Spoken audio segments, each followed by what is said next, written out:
Hello and welcome to Echoes of Elgin, timeless tales from the Elgin History Museum. I'm Rebecca Miller, museum educator at the Elgin History Museum, and your guide through Elgin's storied past. In each episode, we bring you captivating tales from our city's rich history, exploring the events, people, and places that have made Elgin what it is today. Whether you're a longtime resident, a history enthusiast, or just curious about local lore, this podcast is for you. Our echo today reaches us from October 28, 2002, when author E.C. Mike Alft tells us Elgin's claim to a pollution-free car dies with a mysterious man. 25 years ago, amazed readers of the Daily Courier News learned about an Elgin resident's claim to have developed a motor that would revolutionize the automobile industry and end the world's dependence on oil. Pollution-free engine uses no gasoline, headlined an exclusive story in the August 12, 1977 issue.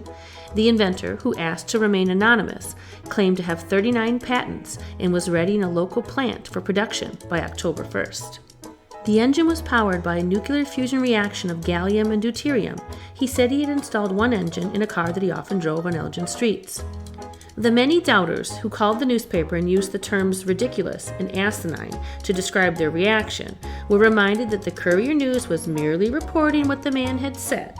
For more than a year, there was no follow-up, and the sensation was largely forgotten until on December 22, 1978, the front page banner read, "No gas engine, ready for showing."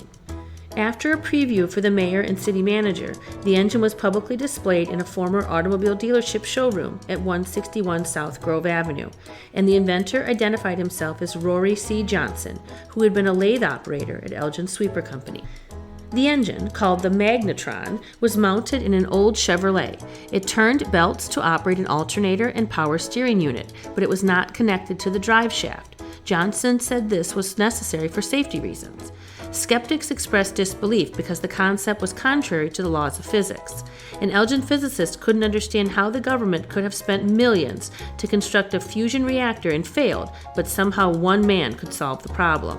Another viewer questioned how it was possible that the engine produced no byproducts, that everything inside was converted to energy. Other Elginites were true believers. Quote, "I was convinced even before it ran," said one, and another gave his opinion that it would revolutionize the world. At the unveiling, about 100 persons signed cards indicating they were interested in Mr. Johnson's company, Magnatron, Inc. During the next 4 months, thousands of people viewed the engine. The inventor could not say when it would be submitted for independent testing, but he did reveal that 17 ounces of deuterium, a hydrogen byproduct, and 1.5 ounces of gallium was all that would be needed to power the engine for 100,000 miles. In April 1979, Johnson was subpoenaed by the Illinois Attorney General to answer questions about the engine, but he refused to cooperate. A restraining order was then issued banning Magnatron Inc. from advertising or promoting the engine. By the end of the year, the building on South Grove was vacant. Johnson had left for California, where he set up a business again and attracted some investors. When they began asking for proof that the engine actually worked, they stopped paying the rent and forced Johnson out. The Illinois Attorney General's office in February 1980 filed a consumer fraud suit against Johnson, who was president of Magnatron, Inc. Several complaints had been received from persons who claimed to have invested as much as $25,000 in the project. Filed with the suits were affidavits that reportedly refuted most of Johnson's claims. Among the claims that were refuted were Johnson's claims that he had owned patents, that he had a doctorate in physics and electrical engineering from the Massachusetts Institute of Technology, that he had engaged in technical research for General Electric, and that he had once worked for the NASA space program. One of the affidavits was signed by the director of the fusion power program at Argonne National Laboratory, who stated there was no scientific basis for the performance claims made for the Magnatron.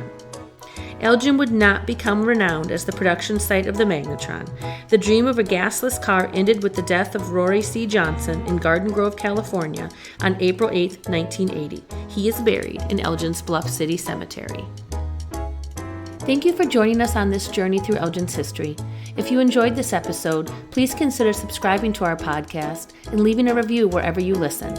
For more fascinating stories and updates, please follow us on Facebook, Twitter, and Instagram, or visit our website at www.elginhistory.org.